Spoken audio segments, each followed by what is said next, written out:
ఎన్టీఆర్ జిల్లా నందిగామ పట్టణానికి చెందిన కాకతీయ పాఠశాల బస్సు ప్రమాదానికి గురైంది. సోమవారం గ్రామం నుండి 10 మంది విద్యార్థులతో స్కూల్ బస్సు తొర్రగుంటిపాడు వైపు వెళ్తుండగా డ్రైవర్ ఒంటి చేతితో నిర్లక్ష్యంగా స్టీరింగ్ తిప్పుతూ మరో చేతితో అద్దం తుడుస్తుండగా మూల మలుపు వద్ద బస్సు పంట కాలువలోకి దూసుకెళ్లి బోల్తా పడింది. పాఠశాల బస్సు ఈ ప్రమాదం సమయంలో బస్సులో 10 మంది విద్యార్థులు గాయపడ్డారు. క్షతగాత్రులను యాజమాన్యం నందిగామ పట్టణంలోని ప్రైవేట్ హాస్పిటల్లో చేర్పించి చికిత్స అందిస్తున్నారు.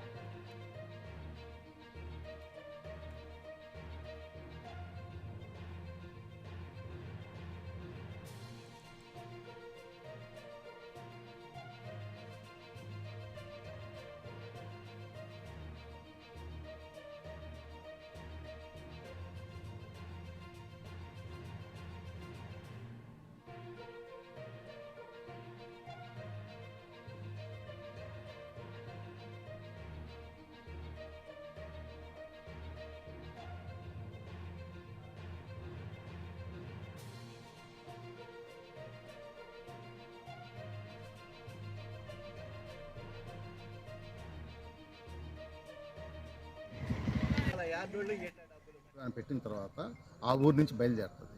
సోమవారం నుంచి దాటి వచ్చేటప్పుడు 7 o'clock బండి బయలుదేరింది. అక్కడ ఈ లోపల ముందుకు వచ్చిన తర్వాత మంచు కురుస్తూ ఉంది. మంచు కురవడంతో ఇతను డ్రైవర్ ఏం చేశారంటే ఆ గ్లాస్ తుడుస్తూ ఉన్నాడు. గ్లాస్ తుడిచేటప్పుడు ఆ కాలంలోకి బండి ఒరగట్టడం జరిగింది అన్నమాట. గతంలో ఇట్లనే మీ స్కూల్కి సంబంధించి విద్యుత్ స్తంభాలను ఢీకొట్టి కూడా బస్సులు డ్యామేజ్ అయ్యి పిల్లలకి చిన్న గాయాలైన ఘటనలు కూడా ఉన్నాయి.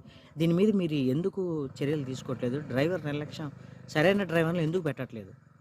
డ్రైవర్ అనే అతను పూర్తిగా ఎక్స్పీరియన్స్ ఉన్న క్యాండిడేట్. అతను దాదాపు 20 సంవత్సరాల నుంచి వ్యాన్ తోలుతూ ఉన్నాడు.